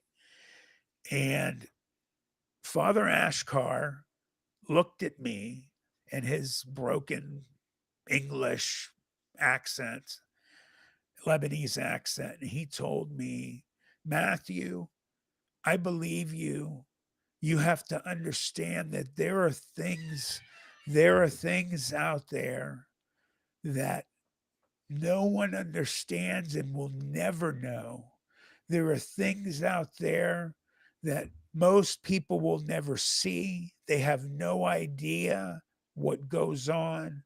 There are things out there that how what did he say? He said that are he brought up the veil. He said they are walking close to us. They live just beyond the veil. They are here now. He said they are right here in this room now. He had said, oh, what's the one thing he said? Um, oh, I hate forgetting, because he said something very pivotal. Um, oh man, I'll try and remember it, but he was just so powerful, and he said these things. He mentioned exorcisms. He said it was probably a demon. He said he has been privy to many different types of creatures. He said these things bleed into our world, and sometimes we are here to see them. Sometimes they kill our fellow humans, and sometimes we kill them. And he said, "You are very lucky with your friends to live through that." He said, "You know that God saved you, don't you?" And I said, "I do believe that. I don't believe there's any other way we could have lived through it without God." I told him about the train, and I said, "I believe God brought that train and that he made that man pull that horn." And that one line stuck with me more than anything, is, that they bleed through our realm. Um, just immensely powerful, and it, it that just has changed my life. And I talked real quick with you guys about it before we started. I'm not trying to act cool or anything. This is not cool talk. This is 100% the truth. I have had people reach out to me. I've been given some views into some really wild stuff over the last couple years. I've been shown some stuff that I'm blown away by, and I will never talk about it. I will never talk about it on my show. I will never tell anyone. One reason, because I want them to keep showing me more. I can't believe some of the stuff that is out there. If people only knew. I just I'm not saying this to scare everybody. I'm just telling you, open your minds. We are surrounded by many different things. Some of them are benign. Some of them are they want to help us. They're friendly towards, and then there's other things that are really dangerous. There are actually people that are are paid to protect us from some of these things. Um, it's really, really insane, the types of things that are out there. And one of the things that I talk about a lot is the veil. I believe and know for a fact that there are things walking around us right now. All three of us on camera, everybody in the chat. There's things walking around you. And I really believe this. I talked about this on a live stream recently. I believe, like, you hear about people talking about shadow people coming in bedrooms and staring at people in their beds. I truly believe that there are beings that we see, like shadow people, that will stare at us, that I think to them, we are the shadow people. I think they think that we're strange beings. We probably look absolutely freaky to them. I truly believe it. And, I think that there's a lot going on out there that we don't also know anything about with UFOs and aliens. I've heard a lot of talk, more so about the new train of thought is that more of these beings are coming from other dimensions, not just in the further reaches of our galaxy and other parts of the universe. I hate when I hear the known universe. Nobody knows how big this universe. It's not known. And, it's a lot of different stuff going on around there, and it's an incredible multiverse that's 100% real. Um, I just had a live stream recently about Skinwalker Ranch, one of numerous places on Earth that, for whatever reason, has, these hot spots where these doorways open, and these beings are coming out, and ships and UAPs. I'm old school. I say UFOs still. So, they're juicing up and getting fuel for whatever reasons. You hear about them coming around volcanoes when they blow up. They get, a lot of energy from them, or they go to the sun. So really absolutely unbelievable, the things that I've learned. I miss my friends unbelievably. I think about this, what happened to us, every single day of my life. I'm shook up right now. I never tell this experience without getting shook up.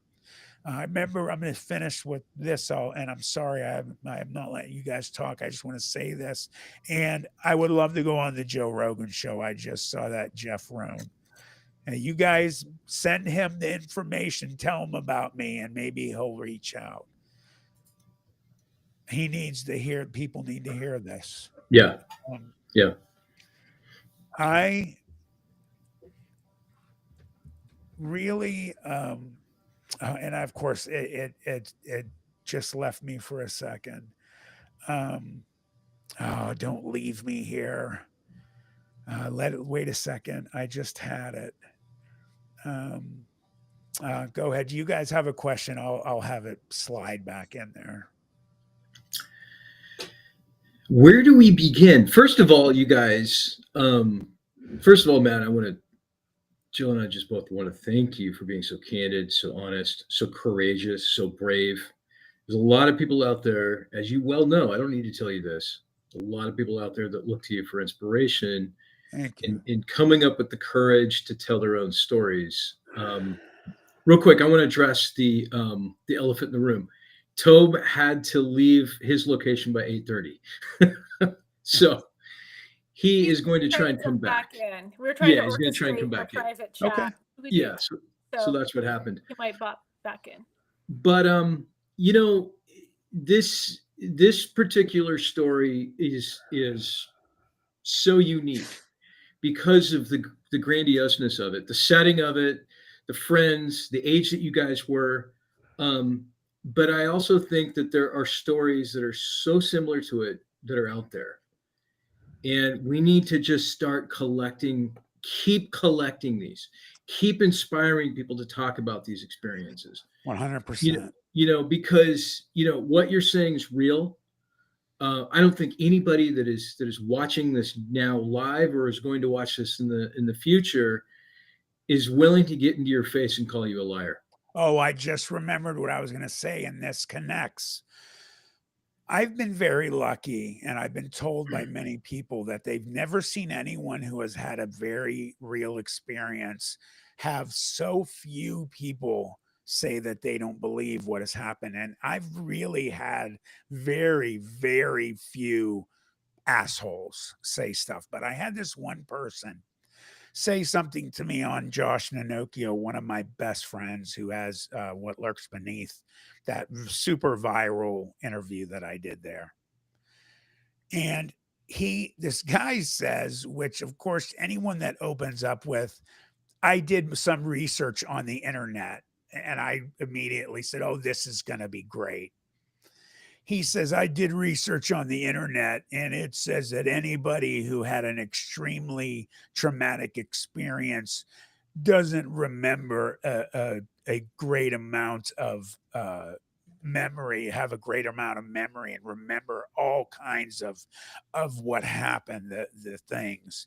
And I was ready to just go off on it because not only the four of us remembered everything that occurred, all the details, but as I told you guys, when I had died for over 90 seconds from what happened to me and had my near-death experience, my wife and daughter were there. They remember every second of that event. My wife and daughter don't like when I mention it because it brings them back. When I was getting ready to talk to this guy, I noticed as I'm typing, a comment comes in, and it's still in the thousands of comments on that video. I see a woman comes in and she says, I forget her name, of course, but she comes in and she says, I'm a PhD. My name is blah, blah, blah. I am a psychiatrist, and I just have to answer your comment to Matt. And he said, I don't believe him because it's just the internet says that of course, the internet says. So she said, just to let you know, I watched Matt's entire interview and I believe him 100%. And I need to let you understand something. Being a psychiatrist in what we study. And people, even people that are telling the truth with stories, there's usually something in their story that they lie about. And she said, I see absolutely nothing, 0%. It is my professional opinion that Matt has said zero lying. He has told nothing.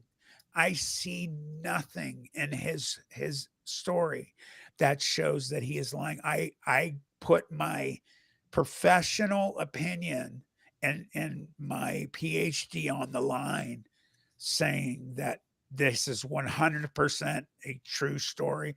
And there's been other psychologists and counselors and professionals who have come on that exact video, and they're in there and you can find them. And I've really appreciated that. And I told her how much that meant to me. And, I think when somebody has had something so powerful change their life and really something real happen to them and be so unbelievably life shattering and universally altering to them, that has changed everything we've ever been taught about reality. And it really happened. And then I thankfully have had, since I was a kid, I have the gift of gab and been able to bring people with me. I appreciate that people believe me, and they have all said, man, brother, thank you for taking me with you. I'm not going to be able to sleep for a month, but you took me with you. So yeah, man, I'm very thankful for that.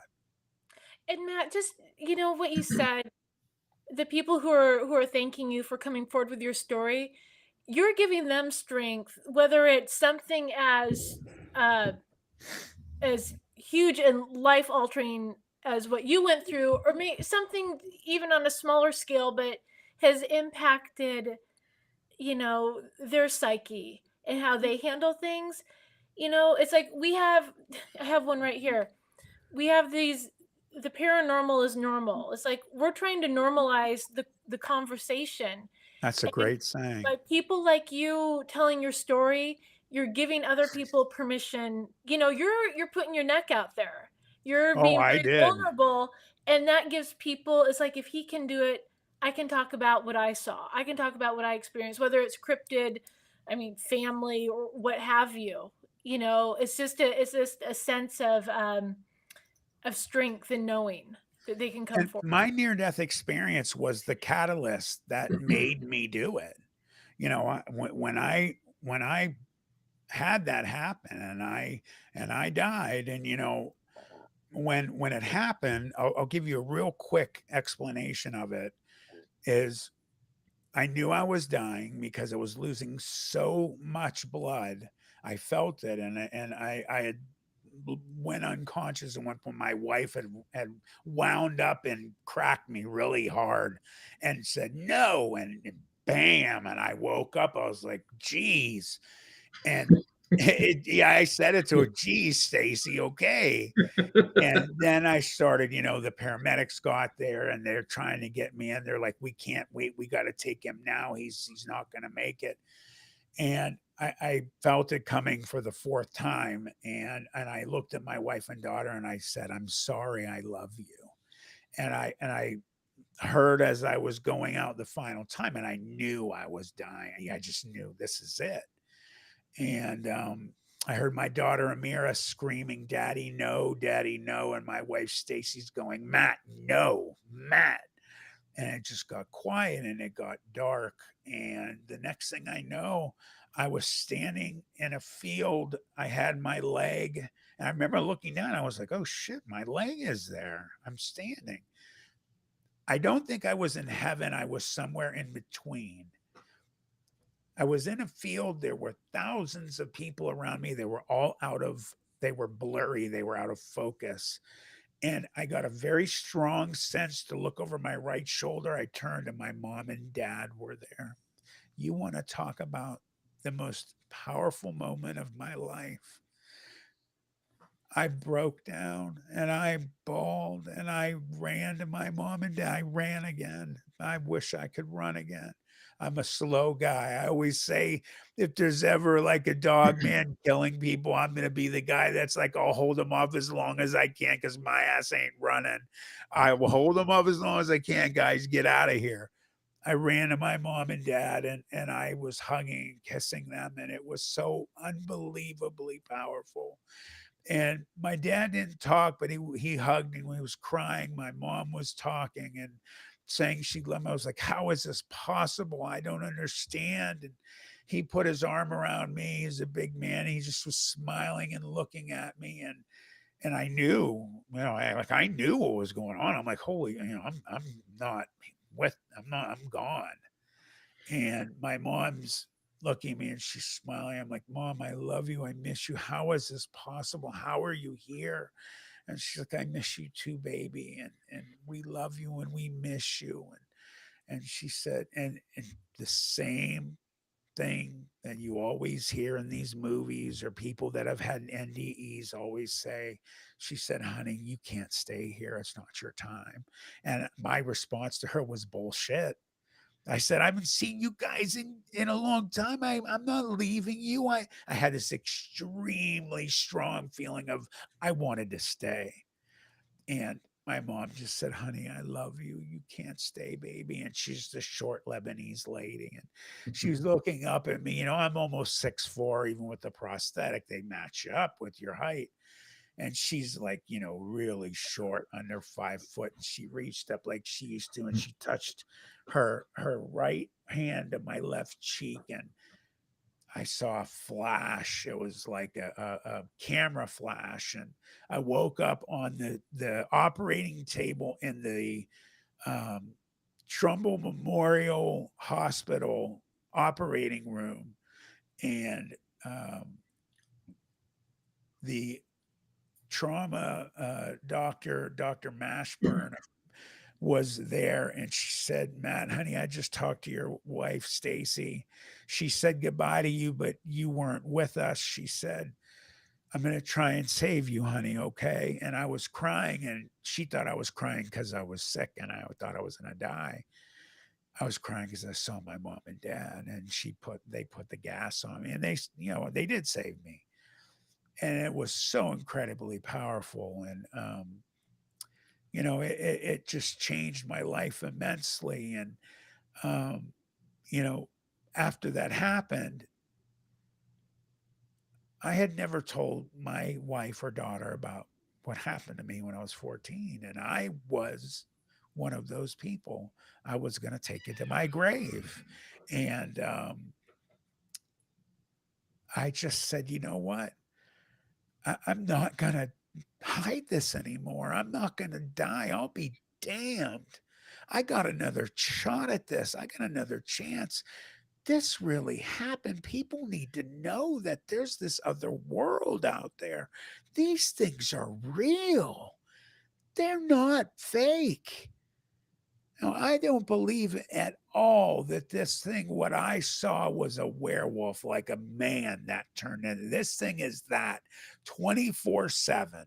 This thing is a either a demon dog or a demon or a being that is a made of energy, and they can turn themselves either into Dogman or Sasquatch or Mothman. Who knows? Maybe that's what they're like. Because I had heard, I'll say this real quick, I heard a very compelling experience of a young lady who lived in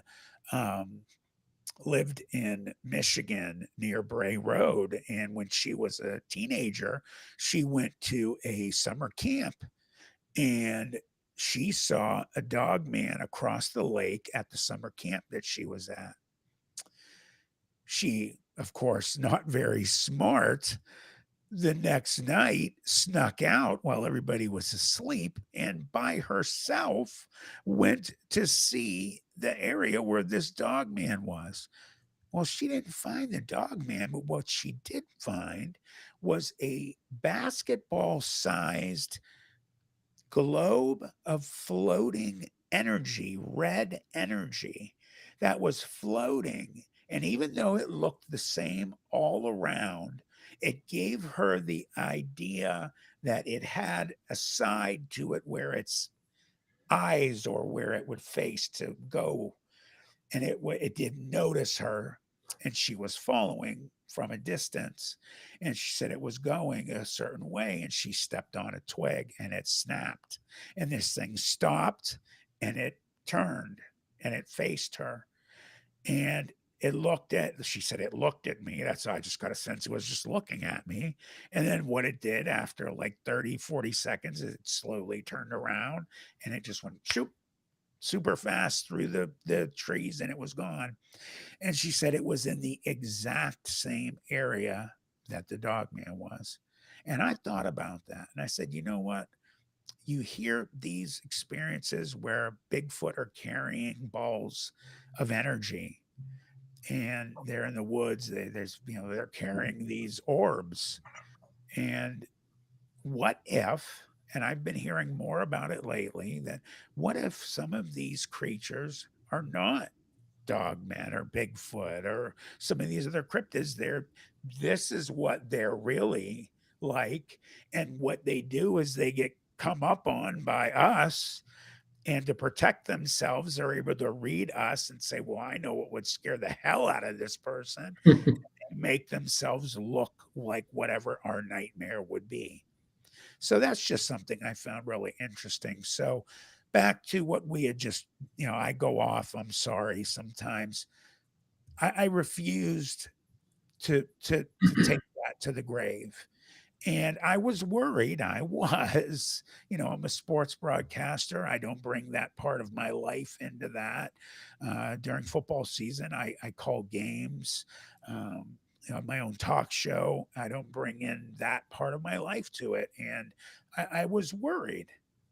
Well, not very long after I started doing it, I said, to hell with it. And I don't bring the two together, but I'm not afraid about it or anything. People know.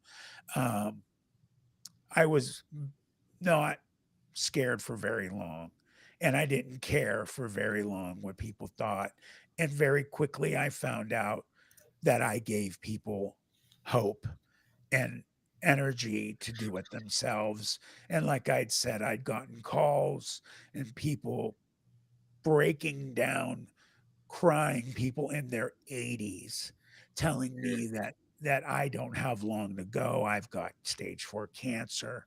I'm going to tell what happened to me because I heard your story.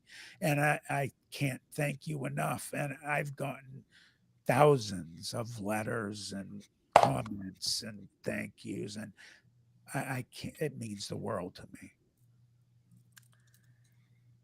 Yeah, I mean, wow.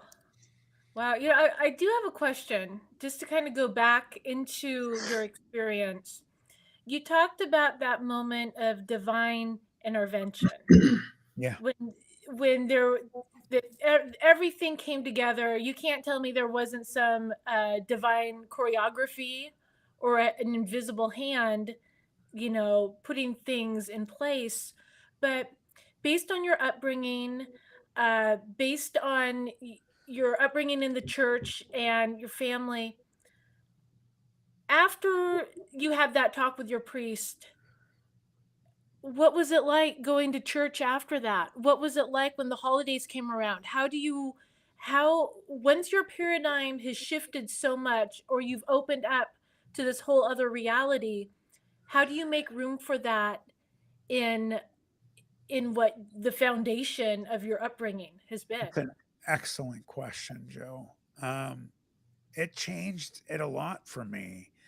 And Father Ashkar actually had said to me that day that you're going to have some internal struggle um, with that. He said, and I don't want you to be upset about it. He says it's definitely something we all go through. We learn that. Sorry, let me turn this volume down here on the phone. Um, we what occurred was I started to think about, all of these different things that were taught, going like, especially if you're Catholic, you go to Catholic school, it's really rammed down your throat. What if some of these stories in the Bible are more supernatural than we're taught? What if, you know, some of these other things are much different than we are led to believe? And then you start seeing pictures, um, where I've started to find out, and I'm sure you guys have seen them here. There's UFOs and some of these very famous paintings, and Mhm. um, you hear about, in Egypt, all of these gods that they had.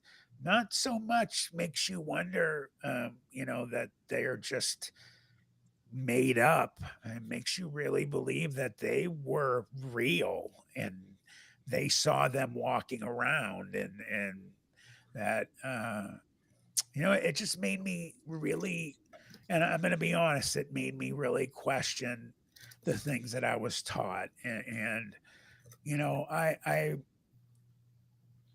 I'm very spiritual in my beliefs. I don't believe everything that I was taught going through Catholic school. um, and I don't believe every single thing that's in the Bible, because a man really did write the Bible. I know God is supposedly, spoke through them to write the Bible. I think that religion, each one of us is given a leash, so to speak, and that we find spirituality to believe in whatever God that we have, then that, I think, is a good thing. Um, I've gotten, I think, stronger faith from what occurred. I just don't believe all of the things that I was taught coming up through Catholic school. Um, I think there's a lot more supernatural things that occurred during things that happen in the Bible, actually, than what I was taught growing up. Matt, I have a question for you. So this experience happened 38 years ago. That's a long time for it to live in your head rent free, to be Yes. honest with you. What would you do? I mean, this is kind of a I mean, there's a PTSD throughout this entire period. There's no question about it, and obviously, you have overcome to the point where you're still here. You've got a family.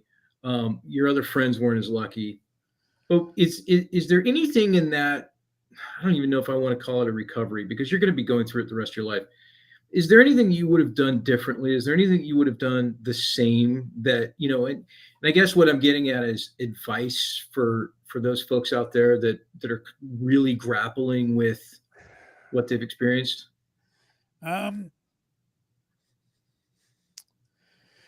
yeah, like, we talked about when we started about, if I could change anything, obviously we already went over that. The PTSD part, you know, there, there's just no way around. Um, there's no way around, if you live through a traumatic event like that, that you're just going to have the PTSD. Some of it is never going to leave. It's always going to be there. But I guess the best way I could put this would be, we lose family members. We never get over really that they die. We just kind of learn to live with it as time goes by. Some people, unfortunately, won't, like my two buddies. They just were not capable of learning to live with what occurred, and it led to their deaths.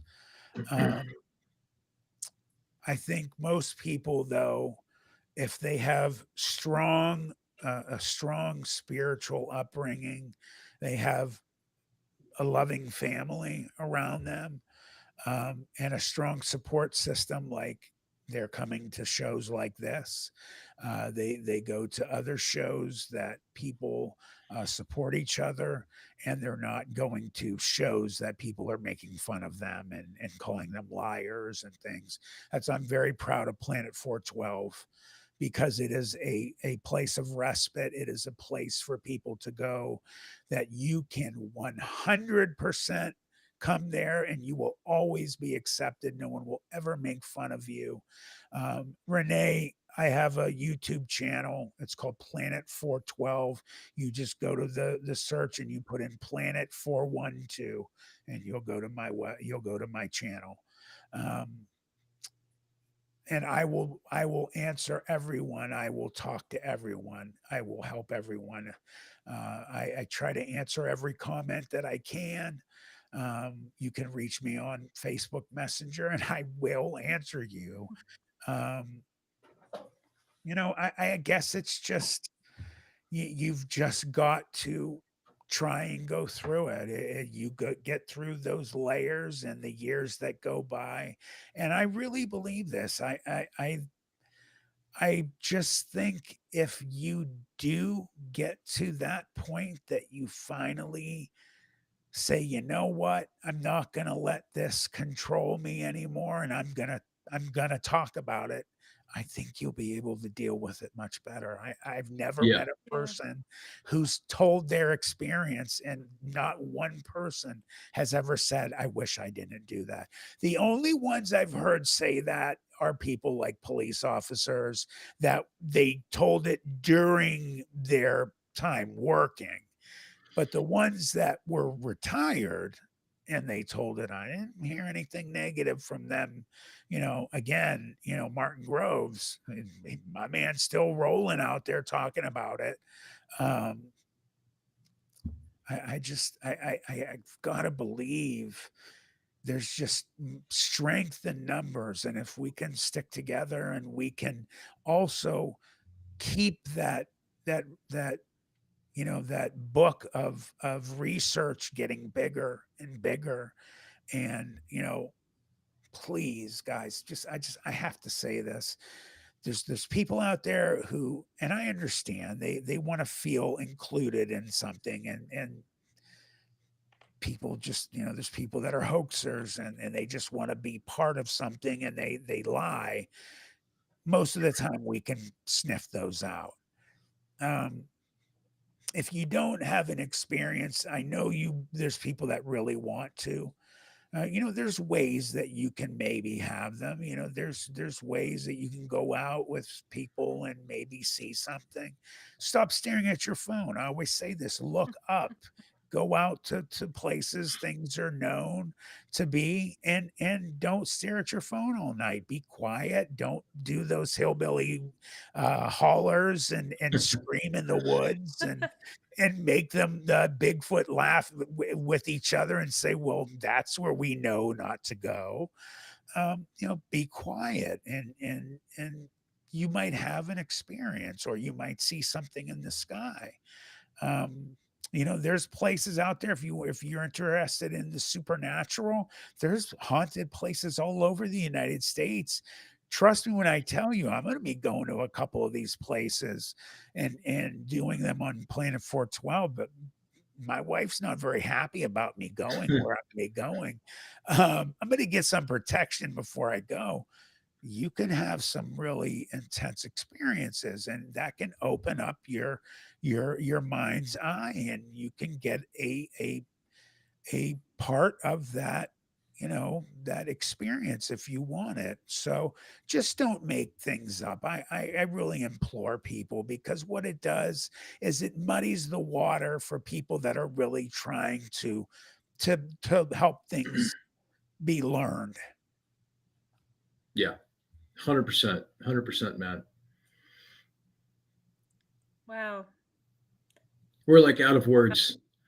Yeah. Brett and Jill are out of words. And when Brett's not talking, I know.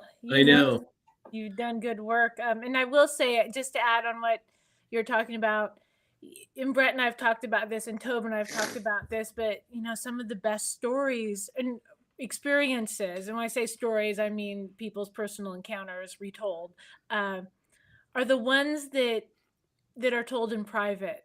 The photos that you're shown in private, it's the ones you can't share that really are the ones I think that linger with us. And I just always hope that the people who are still very private and aren't ready to share publicly, they are able to reach that point. I hope so. Yeah, absolutely. Well, Matt, we should probably wrap up and let you go because it's after midnight on the East Coast. You have to understand good something sport. about me, my family. I'm Batman. I'm up all night. So I am truly a creature of the night. But Okay. yeah. So I had a blast. Thank you so much for having me. I really was looking forward to this. This was our pleasure and our honor, man. And you guys are going to be coming over to the 412 after we you are. get back, Yeah. So everybody that's here in the chat and is watching tonight and in the future, you guys come check us out. We will be on I believe April 28th. Correct. And then and next week, you guys, Jill and I may not be able to do a live stream. I shouldn't say Jill and I, but Jill, because I'm usually behind the scenes. We're going to be a long ways away in a far off place. So we'll see. Fingers crossed. If nothing else, it'll be Tobe and maybe a special guest. Yeah, we just thank you guys for tell Tobe thank you as well. I didn't get to say goodbye to him. He was going to try and log back in, but I think that the area around Port Townsend area. He's out in the woods. I'll hit him up on Messenger and I'll talk to him. Hit him up because I'm sure he's going to have some questions, and we're going to wrap up.